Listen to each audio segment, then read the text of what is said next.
The group text arrived 3 weeks before Thanksgiving. Big news.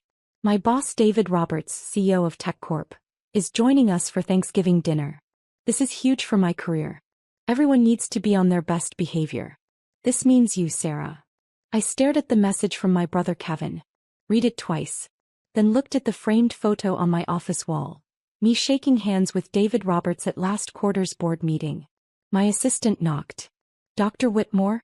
The TechCorp board materials just arrived. Thursday's meeting agenda includes the Q4 review and the merger discussion. Thanks, Patricia. I'll review them tonight. She hesitated. You're smiling. Good news. My brother just invited my board colleague to Thanksgiving dinner. He has no idea we know each other. Oh, this should be interesting. Interesting doesn't begin to cover it. I'm Sarah Whitmore, 41 years old, and I've spent my entire life being dismissed by my family. My brother Kevin is 3 years younger. From birth he was the golden child. The son. The heir. The one who mattered. I got straight A's. Kevin got participation trophies. Guess which one Dad celebrated? I graduated high school as valedictorian. Kevin barely graduated. Dad threw him a huge party for making it through. I got a full ride to MIT for computer science. Dad said, "That's nice, but who's going to marry a woman who's smarter than him?" Kevin went to state school on Dad's dime, partied for 5 years and graduated with a 2.3 GPA in business. Dad called him a late bloomer and gave him a car. I got my master's in computer science, then my PhD in artificial intelligence. Published research papers. Won awards. Got recruited by Stanford to teach. Dad's response, "When are you going to get a real job?" Kevin got an entry-level sales job at a tech startup. Dad bought champagne. I became a professor at Stanford. Published a book on AI ethics that became required reading in computer science programs worldwide. Got invited to speak at conferences across the globe. Dad asked if I was making tenure yet, like it was a participation trophy. Then I started consulting. Tech companies needed AI expertise. I had it. Started small. $5,000 projects, advisory work, weekend consulting. Within 3 years I was on the boards of 5 Fortune 500 companies. Board seats paid $300,000 to $500,000 per year. I made $2.1 million annually just from board work.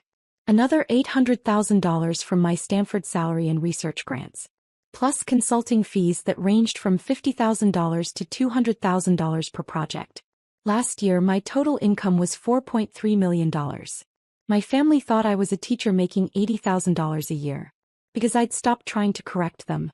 Kevin had been at TechCorp for 2 years. Sales associate. One of 300 people doing the same job. He made maybe $65,000 a year plus commission. But he talked like he ran the company.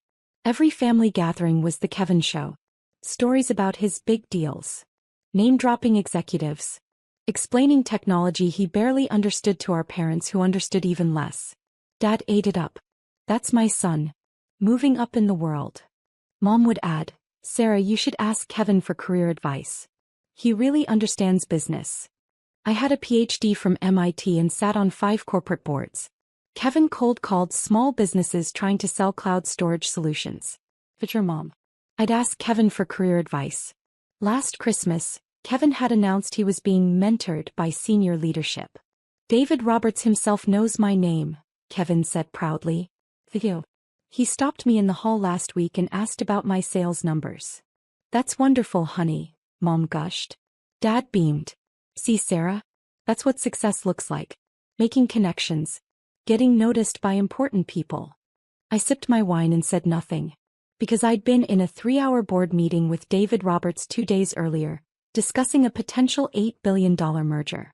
David had asked my opinion on the AI integration challenges. The entire board had waited for my analysis before voting. But telling my family that would require them to listen. To believe me. To acknowledge that maybe, possibly, I knew what I was talking about. So I said nothing. Kevin's Thanksgiving announcement came with 6 follow-up texts. "Dad, make sure the house looks good. First impressions matter. Mom, we need good food. Not your usual stuff. This is a Fortune 500 CEO. Sarah, please dress appropriately. Nothing weird. And don't talk about your teaching stuff. It's boring. Everyone." David Roberts is worth $400 million personally. TechCorp is a $15 billion company. This is the most important dinner of my career. If this goes well, I could get promoted to senior sales associate. Maybe even account executive. Do not embarrass me. I screenshot every message. Sent them to my colleague Jennifer, who also sat on TechCorp's board. Her response, "Oh my God. Does David know he's having dinner with your family?" Apparently not. Are you going to tell him? Not yet. I want to see how this plays out. You're evil. I love it. I called David's executive assistant, Monica. We'd worked together on board materials for 3 years. Monica, did David accept a Thanksgiving dinner invitation from Kevin Whitmore in sales? Oh, you know about that? Yes. Kevin's been persistent. Sent 3 emails. Finally, David said yes just to stop the requests. He's going for an hour max. Kevin is my brother. Silence. Then, I'm sorry, what? Kevin Whitmore is my younger brother. He has no idea I'm on TechCorp's board. How is that possible? My family doesn't pay attention to my career. They think I'm just a teacher. Monica started laughing. This is going to be amazing. Does David know? Not yet. I thought I'd let it be a surprise. Dr. Whitmore, you're diabolical. Can I tell David? No. Let him figure it out. This is the best thing that's happened all year. The week before Thanksgiving, Kevin's instructions intensified. Sarah, I bought you an outfit. It's at Mom's house. Please wear it. You always dress like a librarian. The outfit was a floral dress from Target. Size large. I'm a size 6. I texted back, I'll wear my own clothes, thanks. Sarah, this is important. Can you just once not make everything difficult? I left him on read. Wednesday before Thanksgiving, Kevin called. I need to prep you, he said without greeting. Prep me for what? For meeting David. He's incredibly successful. CEO of a major company. You need to be respectful. Don't ask stupid questions. Don't talk about things you don't understand. Like what? Like technology, business, anything corporate. Just stick to teaching or whatever. Kevin, I have a PhD in computer science. I think I can handle a conversation about technology. Having a degree isn't the same as real-world experience, Sarah. David built a $15 billion company. You grade papers. It's different. I counted to 10. Anything else? Yeah. Don't mention your age. You're 41 and single. It's embarrassing. Embarrassing for who? For the family. David is married with kids. Normal, successful life. I don't want him thinking our family is full of weird spinsters. I'm a tenured professor at Stanford. Which is great, but it's not like you're a CO or anything. Just, let me do the talking tomorrow. You can smile and nod. He hung up.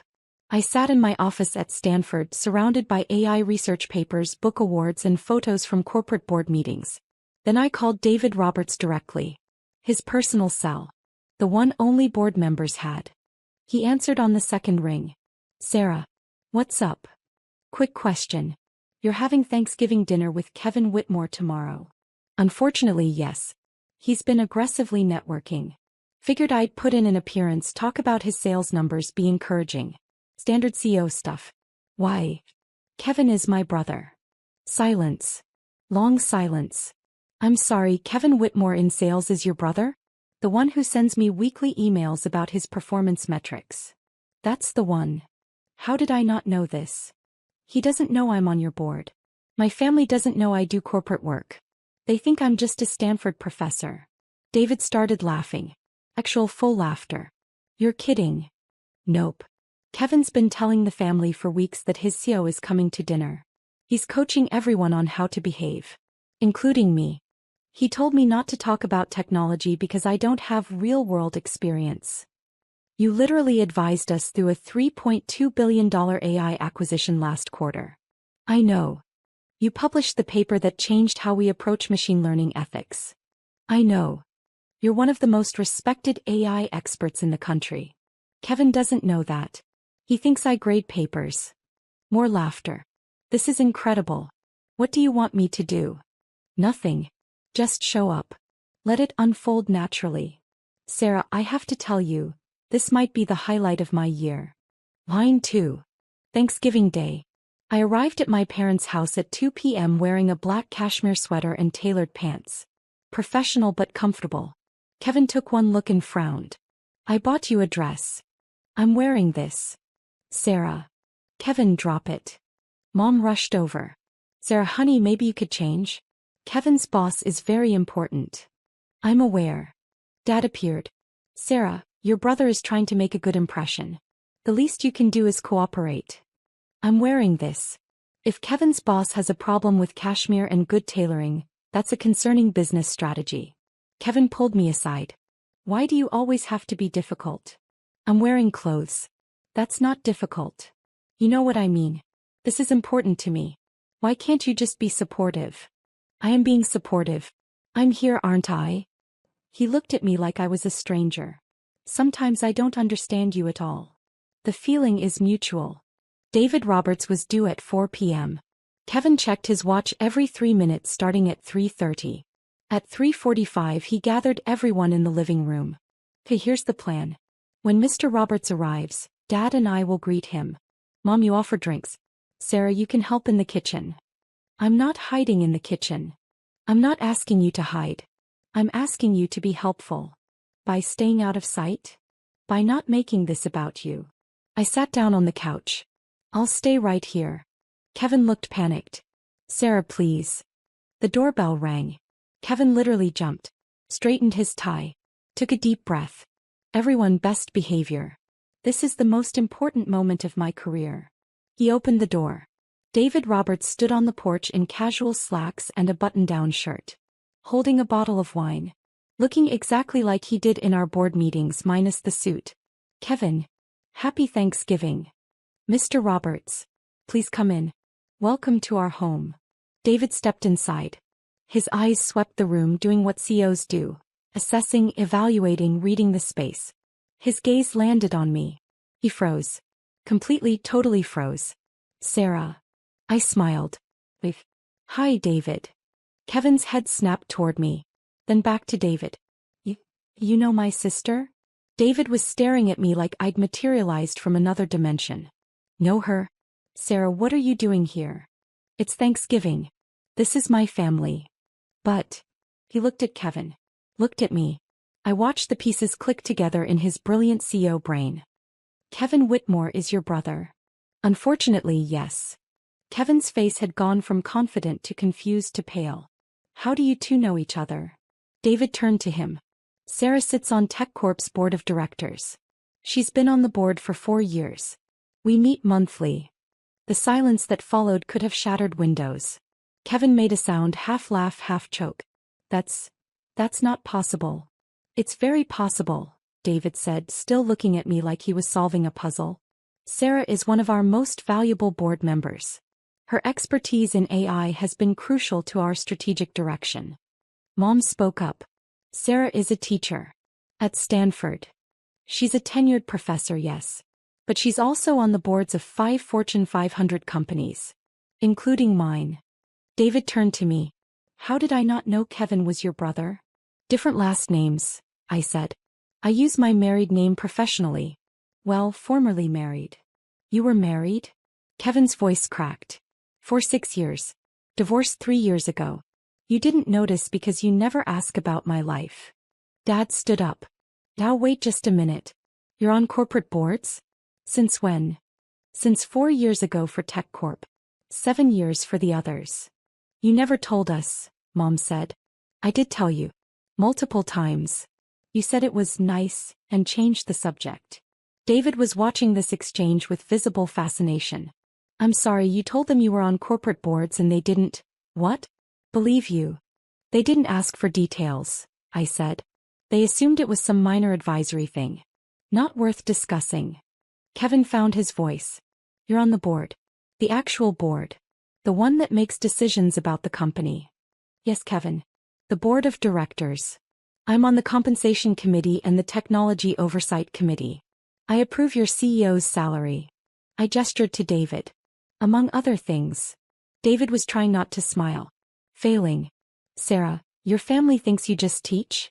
They think I'm a professor who grades papers and occasionally publishes articles nobody reads. Your book on AI ethics is required reading at MIT and Stanford. It's been cited in over 3,000 academic papers. Your research changed how the tech industry approaches machine learning. Kevin sat down. Actually sat down like his legs had given out. Dad looked at David. Is this true? Absolutely true. Sarah is one of the foremost experts on artificial intelligence in the world. Companies pay her up to $200,000 for a single consulting project. Her board seats pay $300,000 to $500,000 annually. Each. Mom's hand went to her mouth. She makes more than I do, David continued, clearly enjoying himself now. And I'm the CEO of a $15 billion company. That's not quite true, I corrected. Your compensation package last year was $12 million.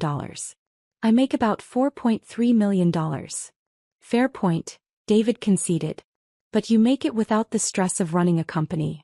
Kevin was staring at me. $4 million? Give or take. Depends on consulting projects and speaking fees. Speaking fees. I give keynote speeches at tech conferences. Usually $50,000 to $75,000 per speech. The room was completely silent. David, to his credit, was handling this beautifully. You know, Kevin, you told me your sister worked in retail. Kevin's face went from pale to red. I said she worked at a university. You must have misunderstood. No, you specifically said retail. I remember because I thought it was odd that you had a sister in retail while you worked in tech. I don't remember saying that. I do. It was 3 months ago. You were in my office trying to schedule this dinner. I leaned forward. Kevin, why would you tell your boss I worked retail? I didn't. I might have simplified. You were embarrassed, I said quietly. Of me. Of what you thought I did. So you lied. That's not fair. Isn't it? You've spent years telling me to be quiet about my work. To not bore people with my research. To let you do the talking because I don't understand the real world. Dad cleared his throat. Sarah, we didn't know. Because you didn't ask. For 7 years I've been on corporate boards. I've told you about meetings, decisions, projects. You nodded and changed the subject to Kevin's sales numbers. David was watching this unfold with the analytical gaze he used in board meetings. If I may ask, Mr. and Mrs. Whitmore, what did you think Sarah did? Mom spoke softly. We thought she was a professor. Teaching classes. Writing papers. She's also one of the most influential voices in technology. Her research has shaped policy decisions at the federal level. The AI ethics framework she developed is being adopted by companies worldwide. We didn't know, Dad said. Because you didn't want to know, I said. Kevin's work was exciting. Important. Worth celebrating. Mine was boring academic stuff. Kevin stood up abruptly. I need some air. He walked out to the backyard. David looked at me. Should I go talk to him? That's up to you. As his CEO or as your colleague? Whichever role you think fits the situation better. He smiled. I'll be right back. Through the window I watched David approach Kevin in the backyard. They talked for several minutes. Kevin gesturing. David standing calm, hands in pockets, listening. Inside the silence was excruciating. Finally Mom said, Sarah, why didn't you tell us? Really tell us? I did tell you.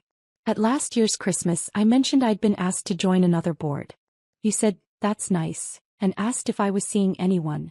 A board could mean anything. It means exactly what it sounds like. A corporate board of directors. But you assumed it was something small because assuming I was successful didn't fit your narrative. Dad bristled. That's not fair. Isn't it? When I got tenure at Stanford you asked if that meant I could finally afford to buy a house. I already owned a house. A 4-bedroom house in Palo Alto worth $3.2 million. Paid in full. Mom blinked. You own a house? For 6 years. You've never visited. Never asked to see it. Never asked about my life beyond. Are you dating anyone? We thought you were struggling, Dad said. Single, working in academia, we thought you needed support. I make more money than both of you combined. I have investments worth $8 million. I drive a Tesla Model S. I take 4 international vacations a year. The only thing I'm struggling with is understanding how my own family knows nothing about my life. The back door opened. David and Kevin came back inside. Kevin looked like he'd been crying. David's expression was unreadable. I think, David said carefully, we should all sit down for dinner. As planned. And maybe use this as an opportunity for honest conversation. We sat. Mom served turkey and stuffing in near silence. David, diplomat that CEOs have to be, tried to ease the tension. This looks delicious, Mrs. Whitmore. Thank you for including me. Of course, Mom said quietly. Kevin hadn't looked at me since coming back inside. David turned to me. Sarah, I've been meaning to ask. Did you finish that paper on algorithmic bias? The one you were presenting at the MIT conference. Finished it last week. Published in the Journal of Machine Learning Research. Should be out next month. I'd love to read it. Might be relevant for our new hiring platform. I'll send you a copy. Dad cleared his throat. What exactly does Sarah do on your board, Mr. Roberts? Please call me David. And Sarah provides expertise we desperately need. Technology moves fast. AI especially. Sarah helps us understand not just what's technically possible, but what's ethical, sustainable, and strategic. Can you give an example? Mom asked. David glanced at me for permission. I nodded. Last quarter, we were considering acquiring a company that specialized in facial recognition technology. Worth about $3.2 billion. Sarah spent 2 weeks analyzing their algorithms. Found bias in their training data that would have exposed us to massive liability and reputation damage. Her analysis saved us from a catastrophic acquisition. She did that? Dad asked. She did. The board voted unanimously against the acquisition based on her recommendation. 6 months later, that company got sued for $400 million over the exact issues Sarah identified. Kevin was staring at his plate. Sarah's not just on our board, David continued. She shapes our strategy. When we discuss AI integration, autonomous systems, machine learning applications, we wait for her analysis. Because she sees things others miss. I didn't know Sarah did any of that, Mom said quietly. Most people don't, I said. Board work is confidential. I can't discuss specific decisions publicly. But when I mentioned being in board meetings, being on committees, consulting for tech companies, that was all real. You just never asked for details. Kevin finally spoke. I told everyone you just graded papers. I know. I told David you worked retail. I know that too. Why didn't you correct me? Would you have believed me if I did? He opened his mouth. Closed it. No answer. David cut into his turkey. For what it's worth, Kevin, your sister is one of the most impressive people I work with. She's brilliant, insightful, and completely unpretentious about her expertise. Unlike some people, I said, looking at Kevin. He flinched. Sarah, Mom started. We owe you an apology. For what specifically? For not seeing you. Really seeing you. For assuming I was less successful than Kevin, I added. For telling me to be quiet about my work. For dismissing my career while celebrating his entry-level sales job. Dad shifted uncomfortably. We didn't mean. Yes, you did. You meant exactly that. Kevin was the son. The important one. The one whose career mattered. I was the daughter who didn't quite fit. Too smart. Too unmarried. Too different from what you wanted. The silence that followed was broken only by David's fork on his plate. Then he said quietly, I think this is a family conversation. I should probably go. Please stay, I said. You're the only person here who's actually valued my expertise. He stayed. After dinner, Kevin asked to talk to me privately. We went to the front porch. November evening. Cold enough to see our breath. I'm sorry, he said immediately. For which part? All of it. Telling David you worked retail. Coaching you not to speak. Assuming you knew nothing about technology. He looked at his hands. Telling the family for years that you were just a teacher. Making you feel small. Why did you do it? Because you scared me. I hadn't expected that. Scared you how? You were always smarter. Always more accomplished. Straight as while I struggled for CS. Full ride to MIT while I barely got into state school. PhD while I was barely graduating undergrad. He took a breath. It was easier to tell myself you were just academic. Just theoretical. That I was the one in the real world, doing real work. My work is real, Kevin. I know that now. I've always known it, I just didn't want to admit it. Why not? Because then I'd have to admit that you succeeded without Dad's help. Without family money. Without any of the advantages I had. You did it all yourself and you did it better than I ever could. I leaned against the porch railing. I never wanted to compete with you. I know. But I competed with you anyway. And I lost. It's not a competition. To Dad it is. The golden son versus the disappointing daughter. Except the disappointing daughter turned out to be more successful than the golden son ever dreamed of being. Kevin. I make $65,000 a year, Sarah. You make $4 million. You own a house worth more than I'll make in 50 years. You sit on boards with CEOs and billionaires. You've accomplished more than anyone in our family by a factor of 100. And you lied to everyone about it. Because I couldn't handle the truth. That my sister, the one I'd been told was less important, less valuable, less worthy of attention, was actually the most successful person in our entire family. I didn't respond. Let him sit with that truth. David talked to me in the backyard, Kevin continued. Asked me why I lied about you. I tried to explain and he just looked at me and said, "You know what I see? A man so insecure about his own accomplishments that he has to diminish his sisters to feel adequate. David doesn't pull punches. He told me I should be proud of you. That having a sister on his board should have been the first thing I mentioned when I started at TechCorp. That I hid you. Diminished you. Made you smaller so I could feel bigger. Yes. You did. Can you forgive me?" I looked at my brother. Saw someone who'd spent his whole life being told he was special for being a son. Who'd built his identity on being the important one. And who'd just had that identity shattered by discovering his dismissed sister was the truly accomplished one. "I don't know," I said honestly. "You didn't just lie once, Kevin. You've spent years making me feel like my work didn't matter. Like I was embarrassing for being educated, successful, unmarried. You made me the family joke." "I know. And now you're sorry because David exposed the truth.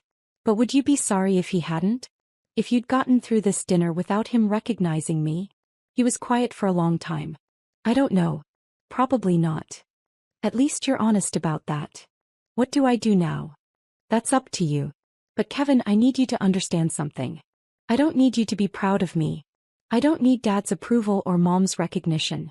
I built a career and a life that fulfills me completely. With or without family validation. You sound like you don't need us at all." "I don't. Not anymore. I needed you when I was 18 and alone at MIT. When I was 25 defending my dissertation. When I was 30 navigating a divorce. But you weren't there for any of that because you were too busy being Dad's golden boy." "Sarah. I'm not angry. I'm just done. Done pretending. Done making myself smaller. Done letting you feel superior by making me feel inferior." Kevin wiped his eyes. "I fucked this up." "Yes. You did. Can we fix it?" "I don't know. Can you handle having a sister who's more successful than you? Can Dad? Can Mom? Or will you always need me to be the struggling spinster to make yourselves feel better?" He had no answer. We went back inside. David was preparing to leave when we returned. "Thank you for dinner," he said to Mom. "And for the enlightening conversation. Before you go," Dad said, "I have questions." David paused. "All right. Is Sarah really as successful as you said? Or were you exaggerating to make a point?" I started to respond, but David held up a hand. "Mr. Whitmore, I don't exaggerate. Especially not about professional accomplishments. Sarah sits on 5 Fortune 500 boards. That's prestigious enough that most people can't get on one. She's published research that changed an entire industry. She consults for companies at rates that most executives don't command. She's been featured in the Wall Street Journal, MIT Technology Review, and Forbes. She spoke at the World Economic Forum in Davos last year." Mom made a small sound. "Davos. International Conference of World Leaders and Business Executives," I said. "They invited me to speak about AI ethics and governance." "You never mentioned that," Mom whispered. "I did. You asked if I had fun on my trip to Switzerland. I said yes. You changed the subject to Kevin's sales award." Dad turned to Kevin. "You won a sales award?" Kevin's face reddened. "Regional top performer. Third quarter. It was just what every sales associate gets if they hit their numbers," David finished. "It's nice. Good job. But it's not exactly Davos. The comparison hung in the air. Uncomfortable. Undeniable. Dad sat down heavily. How did we not know any of this? Because you didn't want to know, I said. You wanted me to be the quirky professor. The spinster daughter who never quite measured up. Admitting I was successful would have disrupted the family narrative. What narrative? Mom asked. That Kevin was the successful one. The important one. The one who mattered. If I was successful too, more successful, then what did that say about your priorities? About how you raised us? About which child you actually supported? We supported both of you. No, you supported Kevin. With money, attention, validation, connections. I supported myself. With loans, scholarships, 3 jobs and sheer determination. And I succeeded anyway. Despite, not because of, this family. David quietly slipped toward the door. I should really go. David, I said. Thank you for coming. I'll see you at Tuesday's board meeting. Looking forward to it. And Sarah? You're still my first call on AI strategy. Always. He left. The 4 of us, Mom, Dad, Kevin, and me, sat in the living room surrounded by the ruins of our family myths. Tell us, Dad said finally. Tell us everything. Your work. Your accomplishments. All of it. Why now? I asked. Why not 7 years ago when I first got a board seat? Or 4 years ago when I published my book? Or 2 years ago when I spoke at Davos? Because we didn't understand. No. Because you didn't care to understand. There's a difference. Mom was crying quietly. We failed you. Yes. You did. Can we fix it? She asked, echoing Kevin's question. I don't know. Can you handle knowing your daughter is more successful than your son? Can you celebrate my accomplishments without diminishing them to make Kevin feel better? Can you value me for who I actually am instead of who you wanted me to be? Kevin spoke up. I can try. Trying isn't enough. Either you accept reality or you don't. But I'm not going to keep diminishing myself for your comfort. Dad looked defeated. What do you want from us? Nothing. That's the point. I don't need your approval anymore. I don't need your validation. I built a life without it. A successful, fulfilling life. You're welcome to be part of it, but only if you can handle the truth of who I am. Which is? Mom asked. Dr. Sarah Whitmore. Stanford professor. Corporate board member. AI ethics expert. Author. Speaker. Consultant. Someone who makes $4 million a year doing work that matters. Someone who owns a $3.2 million house. Someone who travels the world advising governments and corporations. Someone who succeeded despite being told she was less important than her brother. The silence stretched. Finally, Kevin said, I told my coworkers about you. After David left my office today, I told them my sister is on the board. That she's brilliant. That she's one of the most respected AI experts in the world. Why? Because David asked how I introduced you at family events. I said I usually didn't mention you much. He said, if my sister was Sarah Whitmore, she'd be the first thing I talked about. And he was right. What did your coworkers say? They asked why I'd never mentioned you before. I didn't have a good answer. The answer is you were embarrassed. Of me. Of my success that highlighted your mediocrity. He flinched but didn't deny it. Mom stood. Walked over to a bookshelf. Pulled out a photo album. The family history and pictures. She flipped through. Showed us. 17 photos of Kevin's graduation. 3 of mine. 12 photos of Kevin's sales awards. None of my academic achievements. 5 photos of Kevin's wedding. None from my wedding. This is who we were, Mom said quietly. Who we've been. Yes, I said. It is. Can we be different? That's up to you. I left my parents' house at 9 p.m. Drove home to Palo Alto in silence. My phone buzzed with text. Kevin, I'm sorry. Really truly sorry. I know that doesn't fix anything, but I needed to say it again. Mom, please come to Christmas. We want to do better. Dad, I'm proud of you. I should have said that years ago. I didn't respond to any of them. Went home. Poured wine. Sat on my deck overlooking the city lights. Patricia, my assistant, texted, How did it go? Exactly as expected. Complete chaos. My brother's brain nearly exploded. Did the CO enjoy himself? Immensely. He's now aware that one of his sales associates lied about his sister's career. That should make for interesting performance reviews. You're terrible. I'm honest. There's a difference. Monday morning, David called. I need to ask you something as your friend, not your CEO. Go ahead. Are you okay?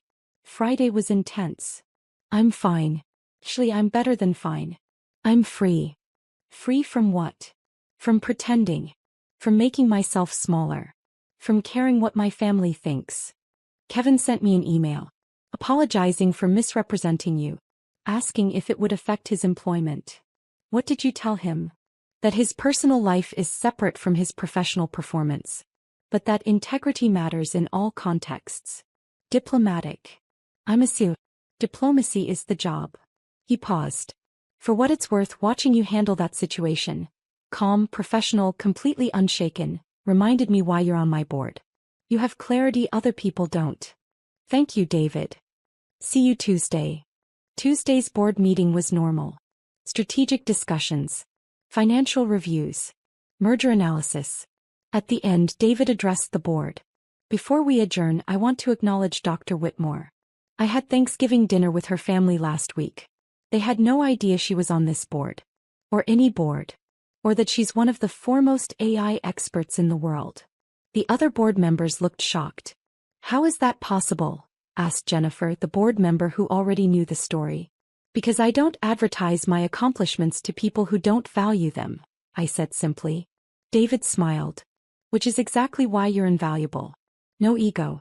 Just excellence. The board applauded. After the meeting, 3 board members approached me. I had no idea your family didn't know about your work. Most people don't. I keep my professional and personal lives separate. Still, to have family not recognize your achievements. It's their loss, not mine. And I meant it. Christmas came with another round of texts. Please come. We want to celebrate you properly this year. I almost declined. Almost spent Christmas alone with a good book and expensive wine. But curiosity won.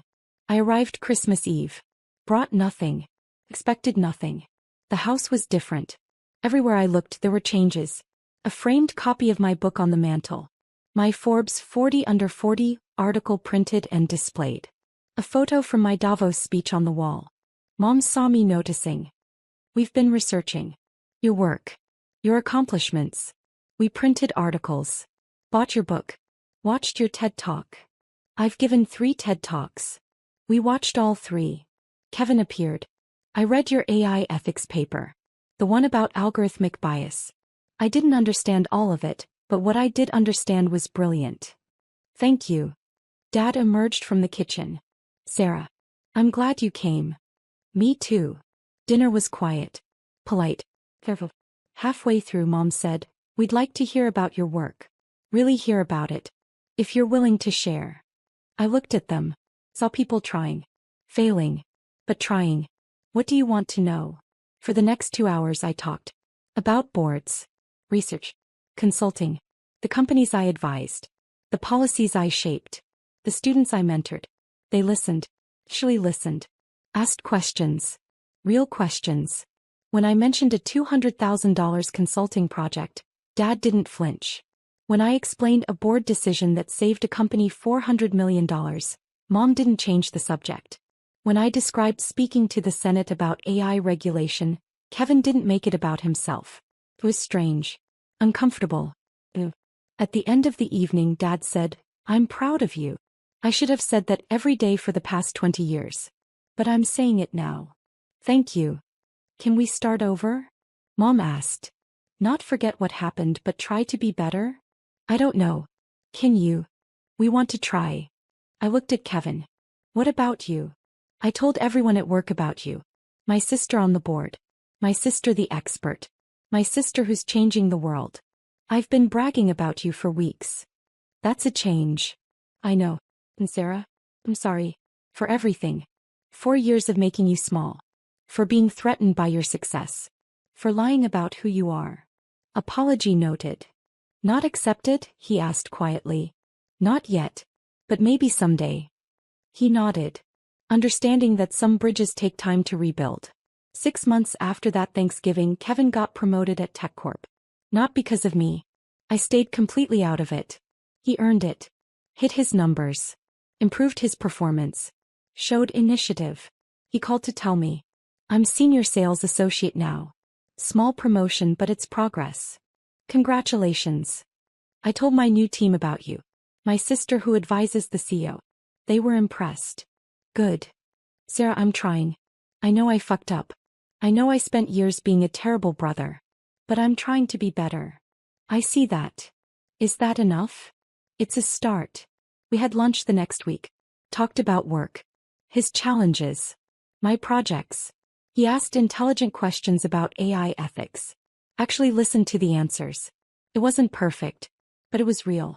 Mom and Dad visited my house for the first time. Walked through my home office. Saw my awards. My library. My life. This is beautiful, Mom said. Thank you. I'm sorry we never visited before. I know. Can we do better? You're doing better. Keep going. A year after that Thanksgiving, I was named to Forbes' Most Powerful Women in Tech list. My family threw me a party. A real party.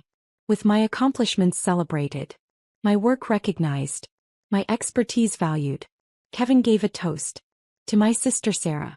Who succeeded despite having a family that didn't see her. Who built an empire while we were celebrating my sales awards. Who proved that real success doesn't need validation, it creates it. Everyone applauded. Mom cried. Dad beamed. Kevin looked genuinely proud. It wasn't forgiveness. Not entirely. But it was acknowledgement. Recognition. Respect.